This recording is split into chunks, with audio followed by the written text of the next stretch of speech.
नमस्कार मंडळी, मी प्राध्यापक शरद सदाफुले. आपले सर्वांचे मनपूर्वक स्वागत. मित्रांनो, आता 1 महिना झाला आणि 1 महिन्यामध्ये आपण सगळ्यांनी भरभरून प्रतिसाद दिला. त्याबद्दल आपले सर्वांचे मनपूर्वक आभार. मित्रांनो, गेल्या 5-6 महिन्यापासून देशातली परिस्थिती अत्यंत हलाखीची झालेली आहे. लाखो लोकांनी स्थलांतर केलेलं आहे. अनेक लोक रस्त्यानं हजारो किलोमीटर पायी चाललेत. अनेकांच्या पायात चपला नव्हत्या, अनेकांना खायला नव्हतं, अनेकांना पाणी प्यायला नव्हतं. लहान लेकरं, म्हातारी माणसंसुद्धा हजारो किलोमीटर पायी प्रवास करून आपापल्या घरी गेली. हजारो लोकांचे उपासमार झाली. अनेक देशातल्या राजकारण्यांनी या कोरोनाच्या काळात स्वतःला झोकून दिलं होतं. एवढंच नव्हे तर अनेकांनी आपले डोळे पुसले, अनेकांना रडू कोसळलं, अनेकांना आपल्या जनतेचं दुःख पाहवलं नाही. माणसानं असावं तर कसं असावं, देशाचा प्रमुख असावा तर कसा असावा.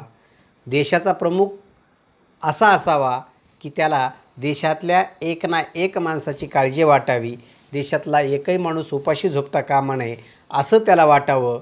देशाचा प्रमुख हा देशाचा पालक असतो, देशाचा तो प्रमुख असतो आणि त्याचीच जबाबदारी ही बनते की त्यानं देशातल्या सगळ्या समस्या शक्य होईल तेवढ्या कमी केल्या पाहिजेत. म्हणजेच राजा हा राजासारखाच असला पाहिजे. तो जर राजासारखा नसेल तर तो राजा असतासुद्धा कामा नये. एकदा असंच झालं. एका देशाचा एक राजा होता. देश विस्तीर्ण होता, भला मोठा होता, सुजलाम सुफलाम होता, सगळीकडं काही व्यवस्थित होतं, सगळे लोक आनंदात होते. आता राजाही आनंदात होता कारण सगळे लोक आनंदात होते. त्या राजाच्या राज्यामध्ये समुद्राचा किनाराही होता, तसेच डोंगरही होते. म्हणजेच चौबाजूने सगळं काही भरभरून होतं. त्या समुद्राच्या काठावर एक झाड होतं आणि त्या झाडावर एक सुंदर गाणारा पक्षी राहायचा. देशाविदेशातले लोक यायचे आणि ते जहाज ज्यावेळी तिथं थांबायचं त्यावेळी तो पक्षी गायला सुरुवात करायचा. तर त्यातले सगळे प्रवासी मंत्रमुग्ध होऊन ऐकायचे. नव्हे तर ते कानात जीव ओतून त्याचं ते गाणं ऐकायचे आणि अगदी समाधानानं मग पुढचा प्रवास करायचे. एवढंच नव्हे तर अनेक देशातून, परदेशातून लोक केवळ त्या पक्ष्याचं गाणं ऐकण्यासाठी म्हणून यायचे आणि गाणं ऐकल्याच्या नंतर ते त्यांच्या प्रवास वर्णनामध्ये त्या पक्ष्याबद्दल भरभरून लिहायचे. आता आपल्या राज्याच्या एका टोकाला हा पक्षी गातोय याची मात्र राजाला कसल्या प्रकारची खबर नव्हती. शेजारच्या राजानं एक गोष्ट पाठवली आणि त्याच्यामध्ये अशी माहिती पाठवली होती की तुमच्या राज्यामध्ये जो गाणारा पक्षी आहे तो आम्हाला खूप आवडतो. आता राजाला असं वाटलं की गाणारा पक्षी म्हणजे नेमकं काय असेल बाबा. म्हणून राजानं थोडंसं म्हणजे उद्विग्नतेनं आणि यानं विचारलं की हा कोण गाणारा पक्षी आहे नेमका. झालं म्हणजे झालं. सगळ्या दरबाऱ्यानं खाली मान घातली. कुणालाही त्याच्याबद्दल काहीही माहिती नव्हतं. राजाला राग आला आणि राजाला जसाच राग आला तसाच राजानं आदेश सोडला. आता राजाचा आदेश म्हणजे काय, राजा बोले आणि दल हाले. राजानं तात्काळ आदेश सोडला की आज संध्याकाळपर्यंत प्रत्येकानं आपापली माहिती घेऊन यायची आणि जिथं कुठं तो पक्षी असेल त्याच्याबद्दल माहिती घेऊन यायची. झालं म्हणजे झालं. राजा बोले आणि दल हाले. सगळीकडे दंडी देण्यात आली, सगळीकडे बातम्या गेल्या, सगळीकडे वार्ता पसरली की आपल्या राज्यामध्ये कुणीतरी एक सुंदर गाणारा पक्षी आहे आणि त्याचा शोध घ्यायचा आहे आणि त्याची जर माहिती कुणाला असेल तर त्यानं दरबारात येऊन द्यावी. ही सगळी बातमी पसरल्याच्यानंतर ती बातमी राजाच्याच सेवकामधील एका छोट्या मुलीपर्यंतसुद्धा गेली आणि ती सेवकाची मुलगी राजाच्या दरबारात हजर झाली आणि संध्याकाळच्याला हे सगळे लोक दरबारात आले. प्रत्येकानं राजापुढं मान झुकून सांगितलं की महाराज, आपल्या राज्यात असा कुठं पक्षी आहे अशी काही आम्हाला कुठेही माहिती कळलेली नाही. हे बोलणं सुरू असतानाच ती छोटीशी मुलगी पुढे आली. तिनं राजाला सांगितलं की महाराज, मला तो पक्षी माहीत आहे आणि मी त्या पक्षाला मी पाहिलेलं आहे. राजानं आश्चर्यचकित होऊन त्या मुलीकडं पाहिलं आणि सगळ्या दरबाऱ्यावर ते रागवले. आता सगळे दरबारी पुन्हा खजील होऊन खाली मान घालून उभे राहिले आणि राजानं आदेश सोडला की आज संध्याकाळपर्यंत ह्या मुलीसोबत जाऊन त्या पक्षांना तुम्ही पाहून यायचे, त्याची माहिती घेऊन यायची. झालं म्हणजे झालं. राजा बोले आणि दल हाले. ती मुलगी एका घोड्यावर, तिच्या पाठीमागं सैन्य, तिच्यासोबत राजाचे सगळे दरबारी, प्रधान, सेवक, सगळेचे सगळे लवाजमा निघाला. मुलगी पुढं आणि बाकी सगळी मंडळी त्याच्या मागं चालत होती. अगदी लांब दूरवर चाललेले असताना मध्येच एका वासराच्या हंबरण्याचा आवाज आला आणि एक दरबारी ओरडला, अरे बघा बघा बघा बघा, मला त्या पक्षाचा आवाज आला आहे. किती मंजूळ गातोय, किती छान गातोय. अरे असा आवाज तर मी पहिल्यांदाच ऐकतोय. माझे तर कान तृप्त झाले. सगळेच लोक थांबले आणि सगळ्याच लोकांनी ते आवाज ऐकले, पण कुणाच्याच काही ते लक्षात येत नव्हतं. त्यावरती छोटी मुलगी म्हणाली, अहो तो गाईच्या वासराचा आवाज आहे, तो पक्षी तो नाही, चला माझ्यासोबत. झालं म्हणजे झालं. पुन्हा ते दल निघालं आणि हळूहळू पुढं चालत होतं. पुन्हा पुढं जात असताना एका डबक्याच्या जवळून जात होते. जवळ पाणी साचलेलं होतं आणि त्याच्यामध्ये बेडक जे होते ते ओरडत होते. तर एक दरबारी जोरात ओरडला, अरे बघा बघा बघा बघा बघा बघा, त्या पक्षाचा काय सुंदर आवाज येतोय. जणू काही अशा घंट्या किनकिनाव्यात. माझे कान तर तृप्त झालेत. बघा बघा बघा बघा, ऐका ऐका ऐका. झालं. सगळेजण थांबले आणि सगळेजण ऐकू लागले. त्यावरती मुलगी हसली आणि ती म्हणाली, अहो तुम्हाला मी सांगितलं आहे ना की तो पक्षी हा नाही, ते बेडक ओरडत आहेत. झालं. आता एवढे मोठे दरबारी होते, एवढे मोठे ते सरदार होते, पण त्यांना त्या पक्षाचा आवाज आणि बेडकाचा आवाज याच्यातला काही पत्ता नव्हता. म्हणजे जसं सरकारामधले अनेक मंत्री आहेत आणि त्यांना कशाचंच काही माहीत नाही. मग ते केंद्रातले असतील किंवा कुठले असतील. ज्या त्या माणसाला ज्या त्या क्षेत्रातली माहिती असली पाहिजे. तसं या सरदारांना सुद्धा आपल्या परिसरातली काही माहिती नव्हती, कारण ते नुसते आईत खाऊ पगार खाणारे माणसं होते. ती मुलगी म्हणाली, चला माझ्या मागं. आणि असं करत करत ते पुढं चालले आणि एकदाच त्या झाडाजवळ ते जाऊन पोचले. मुलीनं सगळ्यांना इशारा केला की थांबा, आणि इथंच आता तो पक्षी इथंच आहे, फक्त सगळ्यांनी कान देऊन ऐका. आणि सगळ्यांनी कान देऊन ऐकायला सुरुवात केली आणि तो पक्षी त्या झाडावर गात होता. तो पक्षी इतका सुंदर गात होता, इतका सुंदर गात होता, इतका सुंदर गात होता की विचारूच नका. सगळे लोक इतके तल्लीन झाले की त्यांच्या आयुष्यात त्यांनी पहिल्यांदाच असं मधुर संगीत ऐकलं होतं, इतकं मधुर गाणं ऐकलं होतं. प्रत्येकजण अगदी शांतपणाने त्या पक्षाचा आवाज आपल्या कानात टिपत होता. त्या पक्षानं एक गाणं पूर्ण करताच ती मुलगी पुन्हा म्हणाली की हे पहा बुलबुल, आमचे राजदरबारातले लोक आलेले आहेत आणि यांच्यासाठी तुला अजून एक गाणं गायचं आहे. झालं म्हणजे झालं. आणि पक्षी पुन्हा गाऊ लागला. त्यानं पुन्हा आर्तस्वर लावला, इतका आर्तस्वर लावला, इतका तो भारी गाऊ लागला, अगदी हृदयातून गाऊ लागला. आणि सगळे दरबारी पुन्हा तल्लीन झाले. पुन्हा त्यांनी डोळे मिटले आणि शांतपणाने त्याचा गाणे ऐकत होते. कुणालाही तिथून हलायची इच्छा नव्हती. त्या पक्षानं ते गाणं संपवताच सगळ्यांनी अगदी जोरात टाळ्यांचा कडकडाट केला. सगळेजण खूप खुश झाले होते, प्रभावित झाले होते, अगदी आनंदून गेले होते. तेवढ्यात पुन्हा तो बुलबुल म्हणाला की मी आता राजासाठी एखादं गाणं गाऊ का? कारण त्या पक्षाला असं वाटत होतं की यांच्यामध्ये कोणीतरी राजासुद्धा असेल. मग त्यावेळी प्रधान पुढं झाला आणि प्रधान म्हणाला की हे पक्षा, आमचे राजे आमच्यासोबत आलेले नाहीत, पण मी राजाच्या वतीनं तुला राजदरबारात येण्याचं निमंत्रण देतो. झालं म्हणजे झालं. पक्षानं राजाचं निमंत्रण स्वीकारलं आणि संध्याकाळी राजाच्या दरबारात येण्याचं कबूल केलं. झालं म्हणजे झालं. हे सगळं घोडदळ पायदळ आणि ती मुलगी सगळे परत फिरले आणि परत येऊन त्यांनी राजाला ही बातमी सांगितलं. सगळीकडं आनंद झाला होता. सगळीकडं सजावट झाली होती.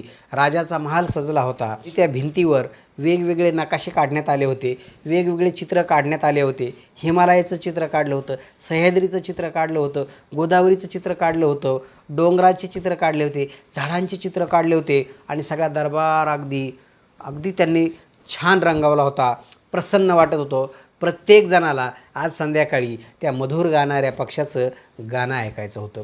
राजासुद्धा अत्यंत उत्सुकतेनं त्या पक्षाची वाट पाहत होता आणि थोड्याच वेळात पक्षाचं आगमन झालं. सगळ्या लोकांनी टाळ्यांचा कडकडाट केला आणि राजानं त्या पक्षाला एका फांदीवर बसण्याची आज्ञा केली. पक्षानंसुद्धा विनम्रतेनं त्या एका फांदीवर बसला. सगळे दरबारी आणि सगळे प्रजा आजूबाजूला सगळे शांत बसलेले होते. मिनमिनत्या उजेडामध्ये त्या पक्षानं गायला सुरुवात केली. पक्षी इतका छान गाऊ लागला, इतका सुरेल गाऊ लागला, इतका उत्तम गाऊ लागला की लता मंगेशकरपेक्षाही भारी असं वाटावं इतका तो मधुर गात होता, इतका सुंदर गात होता आणि सगळे प्रजाजन आनंदून गेले होते. राजानं तर डोळेच मिटले होते. राजा पहिल्यांदा आयुष्यात इतकं सुंदर गाणं ऐकत होता.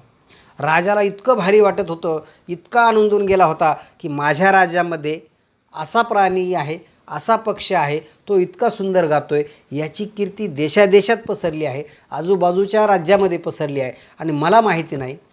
तो इतका आनंदलेला होता, इतका खुश झाला होता की त्या पक्षाचं गाणं संपतेच तोच त्यानं आपल्या गळ्यातला कंठा काढून तो पक्षाच्या गळ्यात घालणार. तेवढ्यात तो पक्षी म्हणाला, महाराज, मला तुमच्या कंठ्याची गरज नाही, मला तुमच्या बक्षिसांची गरज नाही.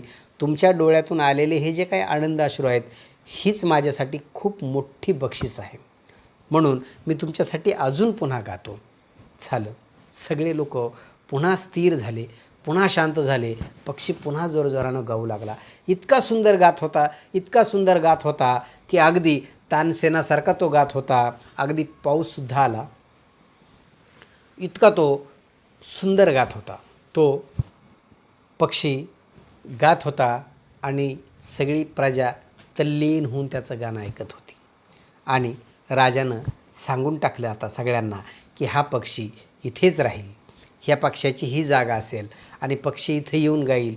रोज संध्याकाळी लोकांनी यायचं आणि याचा आनंद घ्यायचा. राजासुद्धा इतका खुश झाला होता. राजाची सगळी चिंता मिटली होती. राजाचं सगळं नैराश्य निघून गेलं होतं आणि राजा अगदी तजेलदार दिसत होता. राजा इतका खुश झाला होता की पहिल्यांदाच तो इतका आनंदून गेलेला होता. सगळे दरबारीसुद्धा खुश झाले होते आणि ठरलं, तो पक्षीसुद्धा त्याला एक फांदी बनवली आणि त्या फांदीवर तो रोज बसायचा आणि रोज खूप गायचा. संगीत हे खूप औषधी असतं. संगीतानं अनेक रोग बरे होतात. संगीतानं नैराश्य दूर होतं. संगीताची जी काही शक्ती आहे ती अलौकिक शक्ती आहे आणि ती शक्ती त्या पक्ष्याच्या गाण्यात होती. पक्षी इतका सुंदर गायचा, इतका सुंदर गायचा की राजाच्या दरबारात येणारा प्रत्येक व्यक्ती भारावून जायचा आणि राजाचं भरभरून कौतुक करायचा. कारण राजा होता तसा. राजा गुणग्राहक होता. राजा गुणांची कदर करणारा होता. राजा प्राण्यावर प्रेम करणारा होता. राजा पक्षावर प्रेम करणारा होता. राजा माणसावर प्रेम करणारा होता. त्यानं मग त्या पक्षाला सांगितलं की तू आता आजपासून माझा दरबारी गायक आहेस. तू आज ह्या दरबारातला एक घटक आहेस आणि त्याला स्वतंत्र राहण्याची व्यवस्था केली.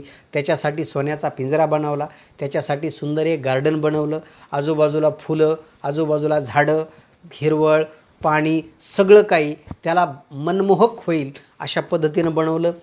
त्या पक्षाच्या सेवेत 12 नोकर ठेवले. त्या पक्षाच्या पायाला एक दोरा आणि तो दोरा त्या नोकराच्या हातात. म्हणजेच ते 12 नोकर त्या रेशमाच्या दोऱ्यानं त्या पक्षासोबत चालायचे. पक्षी जसा उडायचा तसे हेही त्याच्या मागं धावायचे. पण शेवटी पक्षाला उडण्यावर मर्यादा आल्या. पक्षाचं स्वातंत्र्य कुठंतरी धोक्यात आलं. पक्षी फार दूर उडू शकत नव्हता कारण त्याच्या पायात बांधलेल्या त्या धाग्यानं त्याला पुन्हा खाली यावं लागायचं आणि राजाच्या दरबारात पुन्हा संध्याकाळी गावं लागायचं. तो इतका सुंदर गात होता. त्याची कीर्ती सगळीकडे पसरली होती. सगळे लोक आनंदून गेले होते आणि कुणीही कुणाला भेटलं की त्या पक्षाचंच कौतुक करायचं. कोणत्याही गावाला गेलात, या गावाचा माणूस त्या गावाला गेला की त्या पक्षाबद्दलच भरभरून बोलायचा.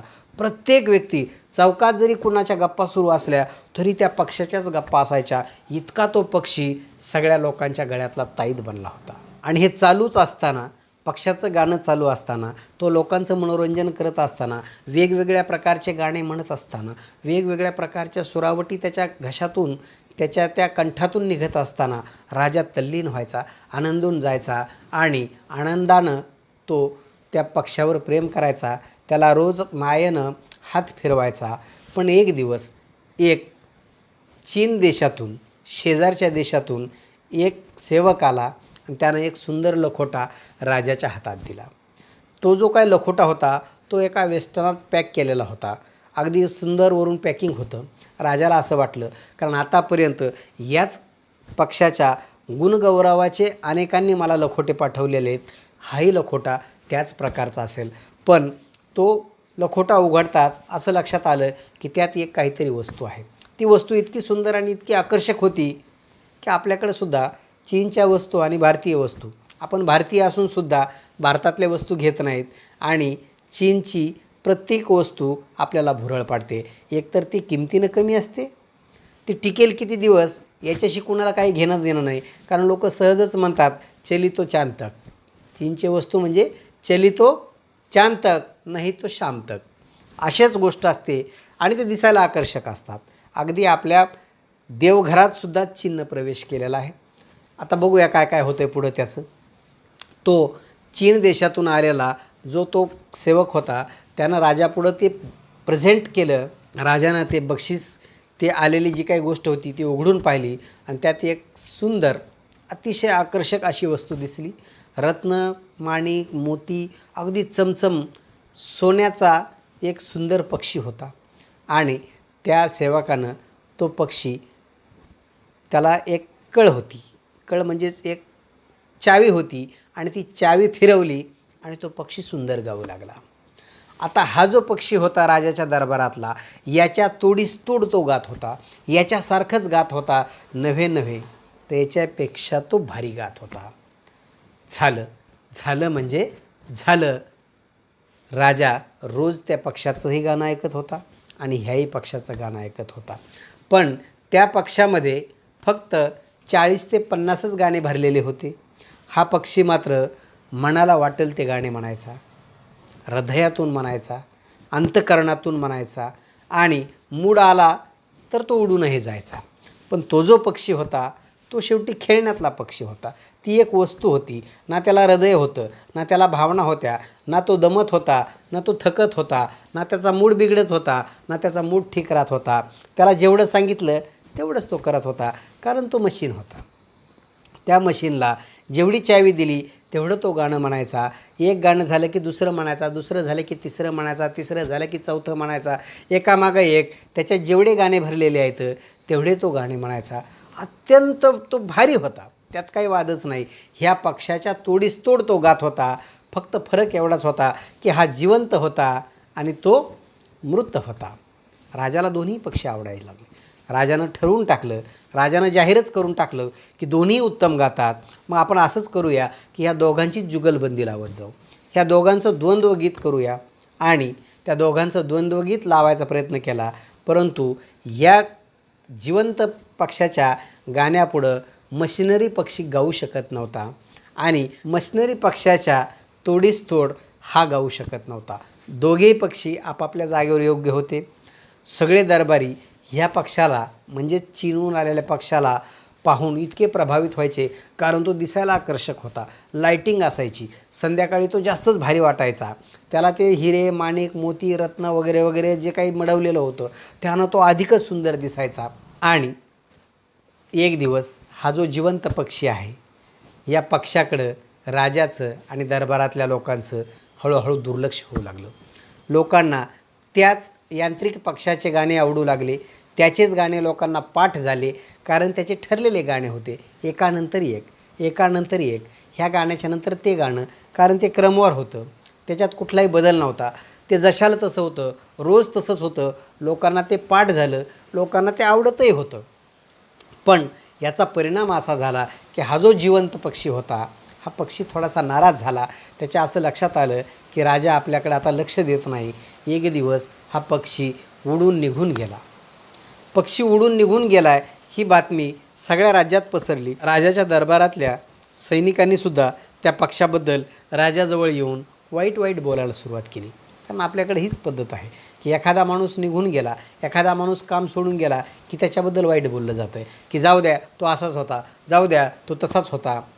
गेलेल्या माणसाबद्दल वाईट बोलणं हा माणसाचा स्वभाव आहे. आणि झालंही तसंच. तिथले दरबारीसुद्धा त्या पक्षाला दोष देऊ लागले, त्याला शिव्या घालू लागले आणि राजाच्या मनात त्या पक्षाविषयी राग निर्माण करून दिला की तो किती कृतघ्न हरामखोर पक्षी होता. आता हरामखोर या शब्दावर सध्या महाराष्ट्रात आणि देशात वादळ सुरू आहे. ते सगळे लोक राजाला त्या पक्षाच्या विरोधात उभे करत होते आणि राजासुद्धा ह्या लोकांचं ऐकून त्या पक्षावर नाराज झाला होता, रागावला होता. झालं म्हणजे झालं.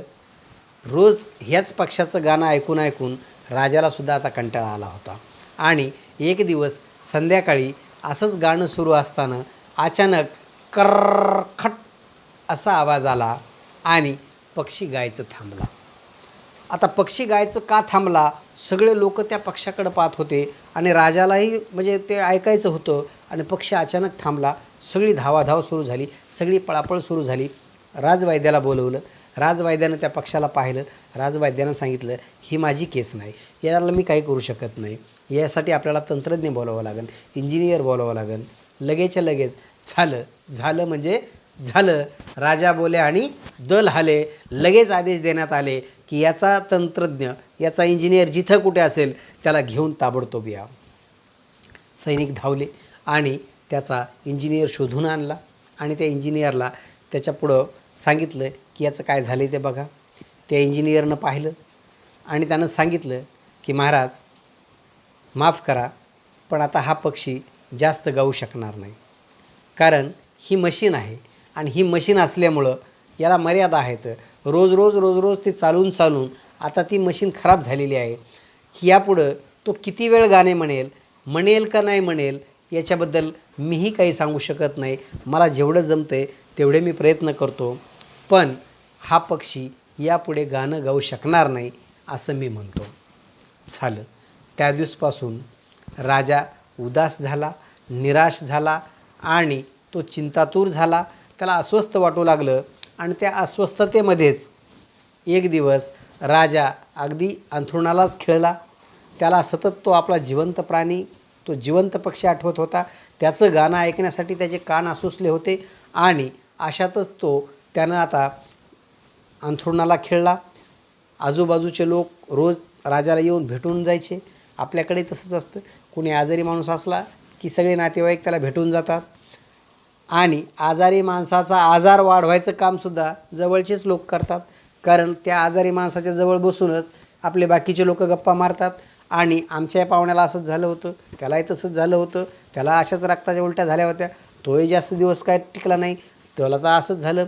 आणि ही सगळ्या भानगडी त्या पेशंटच्या जवळ बसून करतात आणि ह्या सगळ्या गोष्टी ऐकून पेशंटसुद्धा लवकरच जातो. आता ही गोष्ट कोणी सांगायची? तसंच त्या राजालासुद्धा अनेक लोक येऊन भेटायचे आणि सारखं त्या पक्षाबद्दलच बोलायचे आणि राजा जास्तच खचून जायचा. आता राजा इतका खचला की त्याच्यावर आता इलाजसुद्धा चालत नव्हता. त्याच्याच जवळ बसलेला त्याचा राजवैद्यसुद्धा सतत राजाची नाडी तपासायचा आणि राजा आता वाचत नाही, काही खरं नाही, आता आपण काही करू शकणार नाहीत, आता असं मला वाटतं आहे की आता आपलं सगळं संपलं आहे असं तो बोलायचा. सगळे दरबारी पुन्हा निराश व्हायचे आणि शेवटी दुसऱ्या राजाची सुद्धा तिथं निवड करण्यात आली, कारण राजाशिवाय तर देश चालणार नव्हता. हा राजा अंथरुणालाच खिळलेला होता. ह्या राजाचे कान फक्त त्या पक्षाच्या गाण्याकडेच लागलेले होते आणि तो पक्षीच फक्त राजाला वाचू शकणार होता. झालं. सगळे लोक त्या राजाला येऊन बघून जायचे. एक दिवस तर राजा आता मरतोय की काय अशी अवस्था येऊन ठेपलेली असताना राजानं त्या चिनी पक्षाकडं हात केला आणि त्याला म्हणाला, अरे मी रोज तुला इतकं म्हणजे कौतुक केलं तुझं, तुला इतके मी बक्षिसं दिलेत, माझ्यासाठी एक दिवस तरी गाणं गा. पण तो जो काही चिनी पक्षी होता तो गाऊ शकत नव्हता, कारण तो मोडून पडला होता. त्यातली मशिनरी आता बंद पडली होती आणि राजानं डोळे मिटले होते. डोळे मिटलेले असताना अचानक राजाची नजर खिडकीकडे गेली आणि खिडकीत त्याला चंद्राच्या प्रकाशात तोच बुलबुल पक्षी, जो जिवंत हृदयाचा पक्षी होता, तो बसलेला दिसला. राजाला खूप आश्चर्य आणि खूप आनंद झाला. राजानं त्या पक्षाकडे पाहताच त्या पक्षानं गायला सुरुवात केली, कारण त्या पक्षाला एका कोळ्यानं सांगितलं होतं, एका गरीब माणसानं सांगितलं होतं की हे पक्षा, तुझ्या गाण्यासाठी राजा तिकडं धरणीवर पडलेला आहे, राजा तिकडं अंथरुणाला खेळला आहे, तूच जाऊन फक्त राजाला वाचू शकतोस. आणि त्यामुळे आपल्या राजावरच्या प्रेमापोटी तो पक्षी परत आला होता. त्यानं त्याचा अहंकार बाजूला ठेवला होता, त्यानं त्याचा अपमान बाजूला ठेवला होता, त्यानं त्याची झालेली जी काही नाचक्की होती किंवा जो अपमान होता तो त्यानं पचवला होता आणि राजावर प्रेम आहे म्हणून तो खिडकीत आला होता आणि त्यानं गायला सुरुवात केली. राजाच्या कानात ते स्वर येताच राजा इतका प्रसन्न झाला, इतका प्रफुल्लित झाला आणि तो धाड दिशी उठून बसला. म्हणजेच राजाला जो यम न्यायला येणार होता, जो मृत्यू येणार होता, त्या मृत्यूला राजानं नव्हे तर त्या पक्षाच्या गाण्यानं परतावून लावलं होतं. इतकं त्या गाण्याची ती ताकद होती. आणि राजा उठून बसला. राजा तल्लीन झाला आणि पक्षी गात होता. राजा ऐकत होता आणि राजानं पक्षाला म्हणजे विनंती केली की हे पक्षा, तू आता जाऊ नकोस, तुझ्याशिवाय मी राहू शकत नाही, तू जर नसशील तर मीही राहणार नाही. पक्षानं राजालाही विनंती केली की हे राजा, हे महाराज, मी पक्षी आहे, मी जंगलातला पक्षी आहे, मी एका जागेवर बंदिस्त राहू शकत नाही आणि तुझ्या दरबारात असलेले हे जे कोणी दरबारी आहेत हे तुझे कान भरण्यात अगदी कुशल आहेत, तुला माझ्यापासून दूर करण्यात ते यशस्वी झालेत. पण राजा, माझं तुझ्यावर प्रेम असल्यामुळं आणि मला तू जिवंत पाहायचा असल्यामुळं मी तुझ्यासाठी इथं आलेलो आहे. फक्त माझी एकच विनंती आहे की तू मला बक्षीस देऊ नकोस, माझ्यासाठी फक्त एकच गोष्ट कर. ती एक गोष्ट यासाठी कर कारण मी रोज तुझ्यासाठी गायला येईल, तुझ्या दरबारात मी यासाठी येईल कारण मी नुसतं तुझ्या दरबारातच येत नाही तर मी राज्याच्या इतर इकडं तिकडंही जातो आहे, मी नगरात जातो आहे, मी सामान्य माणसात जातो आहे, मी गरीब माणसात जातो आहे आणि मी तिकडच्या सगळ्या गोष्टी मी तुला सांगतो आहे कारण तुझ्या लोकांचं आणि त्या सामान्य जनतेचं नातं तुटलेलं आहे.